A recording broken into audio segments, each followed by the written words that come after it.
Okay, so placing a rubber dam is fairly straightforward. Okay.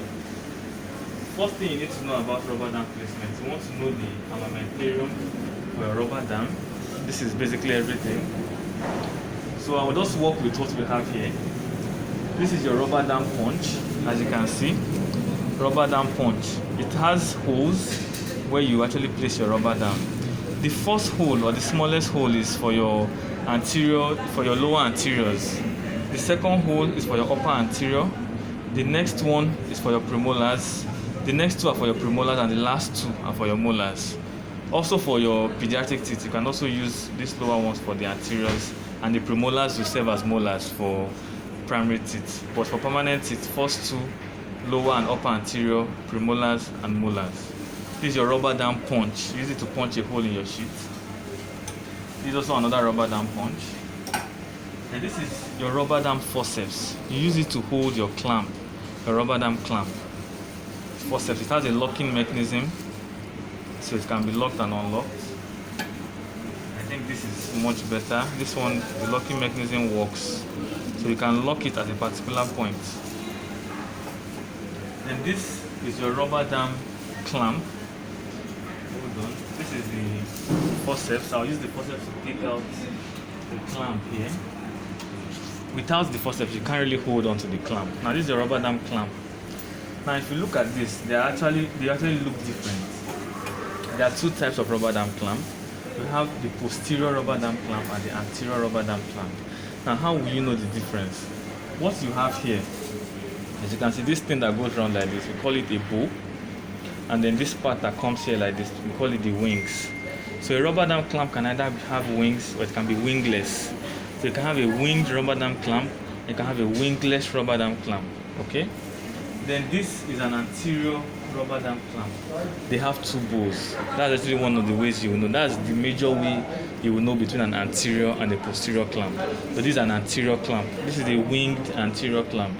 There's also wingless anterior clamp. If you look at this, I don't know if we can see this. This is wingless. These are wingless. But this is a winged rubber dam clamp, anterior, and this is posterior. The next thing we have is our rubber dam frame. We have the plastic rubber dam frame and we have the metallic rubber dam frame. They are both useful. Same principle. And then your last armamentarium is your rubber dam sheet. The rubber dam sheet can come in green, blue, and brown. At least I've seen those three: green, blue, and brown. The rubber dam sheet. The rubber dam sheet has two sides. This is very important. There's a side that is very dull, and there's a side that is shiny, or it has what we call it a luster. It has a luster or a shine. The non-shiny part can be powdered or non-powdered. And the way you place your rubber dam sheet, you place the dull part facing the patient, while the glossy or shiny part will face outwards.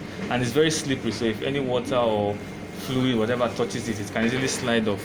So when you want to place your rubber dam sheet, you have to make sure that the dull part is facing the patient. Just think of your gloves. But the way you wear your gloves, the powdered part is on your hand, then the luster part is outside. So the glossy part faces outside, while the dull part faces the patient, like this. Okay? Then the last one is your dental floss. Your dental floss is very important because it's what you use to hold on to your clamp. Because you don't want to place a clamp in the patient's mouth without engaging it with a floss first. Very important. We are working on a posterior tooth. This is short. Let me do that again. We're working on a posterior tooth, so we're going to be using the posterior rubber dam clamp. So now, how do you place your floss on the clamp? There are several ways of placing the floss on the clamp, but I'll work with Dr. Latos's style. This is how she does it. It's the way she taught us. Okay, so you create a loop and you place the loop on the bow of the clamp. You create a loop and place the loop on the bow of the clamp like this, and then the remaining part of the floss goes into the loop. Sorry, let me wear gloves. It's the nylon gloves that is. Okay.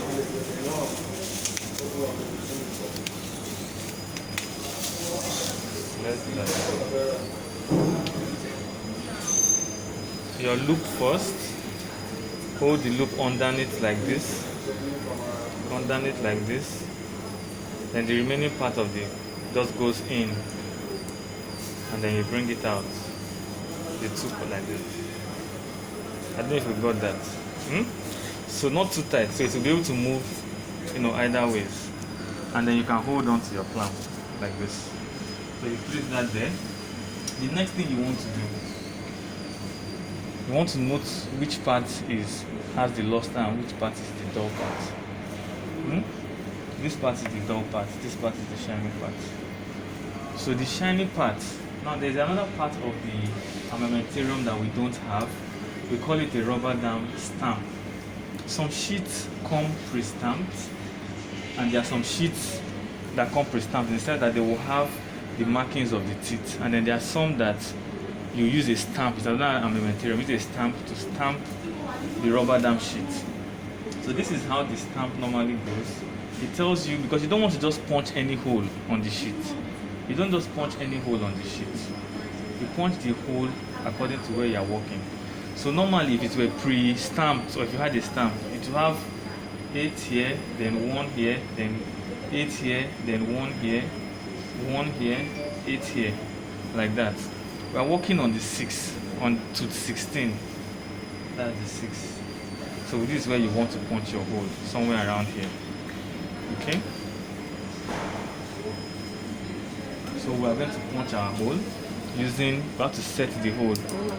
So you can either use either of the two molars, depending on the size of the tooth. Different people have different size of teeth.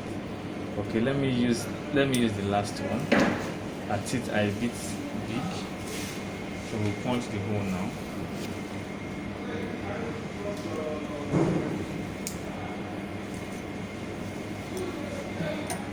That's it. So we can see the hole. Then the next thing you want to do is to place your frame. Place the sheet on the frame. The frame must always, the concave must always face the jaw of the patient. Not like this, it wouldn't stay. So you must always place it like this with the concave facing the jaw line of the patient. So let's place our sheet now. Let's place our sheet. Let's keep this here.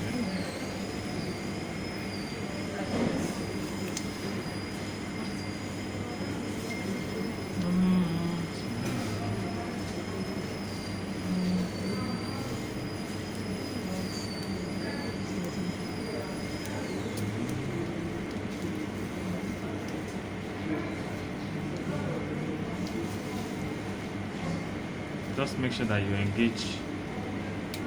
Okay. It's elastic, so I usually do from one end to the other end before I do the bottom part.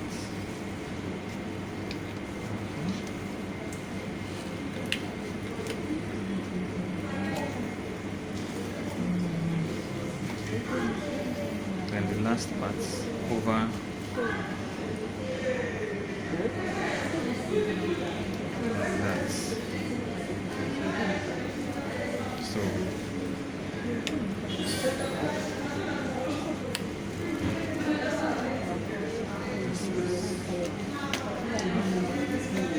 it's on my gloves. Okay.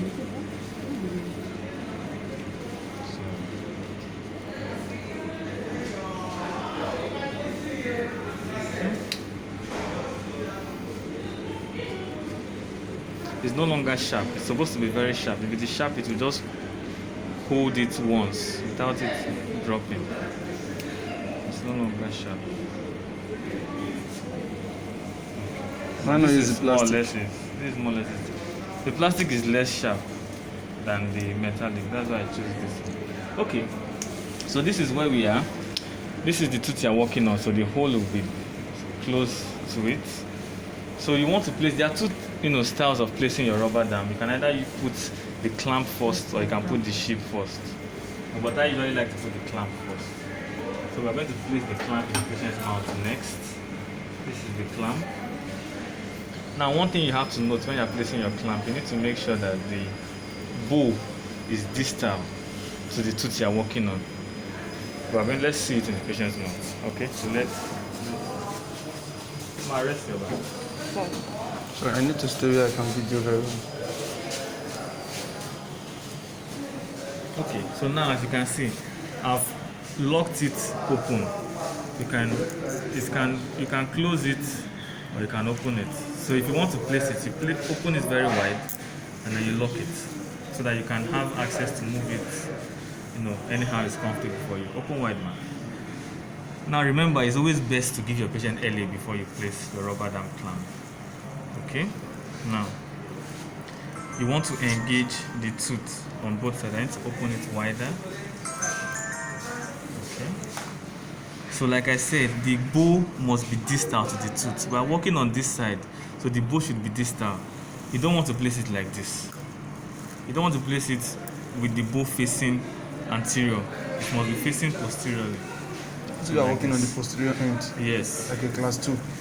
If you are working on the class 2, then that means it's going to cover it will still be posterior, but the sheet will cover the other side where you are working on. When we place this sheet, you will see how it goes. So on the 5, now very important, you must get to the CEG of the tooth. I don't know if you are getting this, or if the light better. Yes, you can tap on it if it is not. So you must get to the CEG of the tooth. If you hold the tooth maybe on the middle third of the tooth or on the apical third, you can damage the tooth. So you want to get to the CEG of the tooth. Make sure that you are at that point. Just hold on. So you have to make sure you push it in very well. Then you unlock it. You unlock the mechanism and then you release.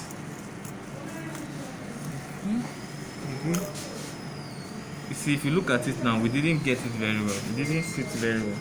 So you can't leave it at that point. Both sides must sit on the CEG. And when you place your rubber dam clamp, 2 things. Number 1, the floss must be out, and then you check. You must check for stability.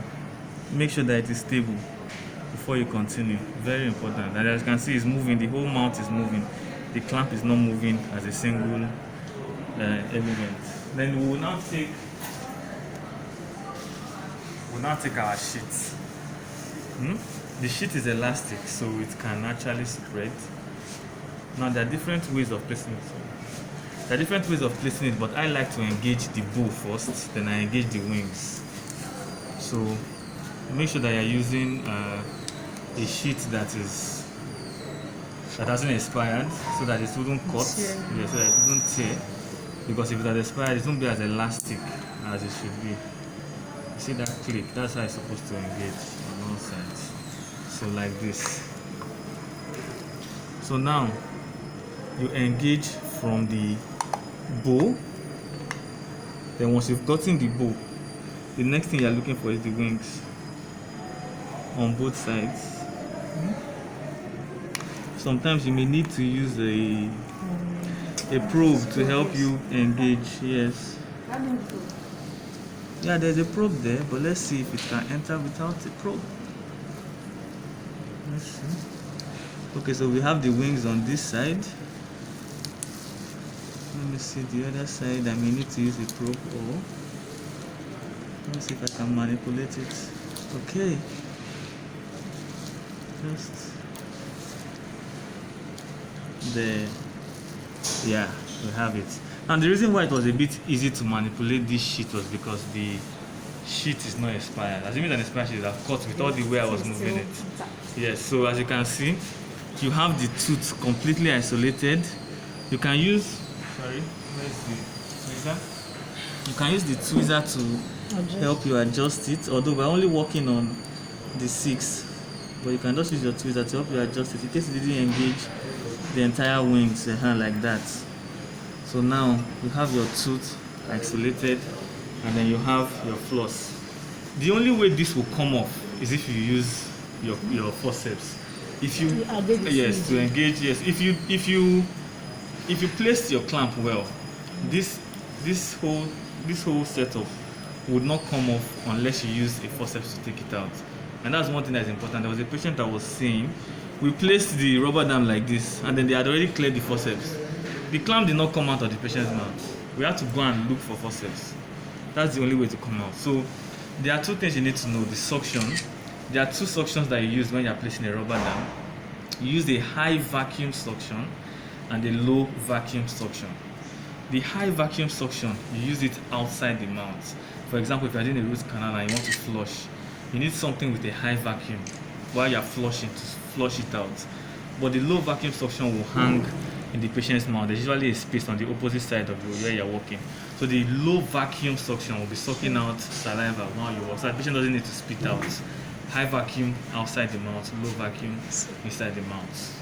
So that's that eye, basically it. it's Let's stop it. not be flowing away. Exactly. Can I stop it now? Yes, you can.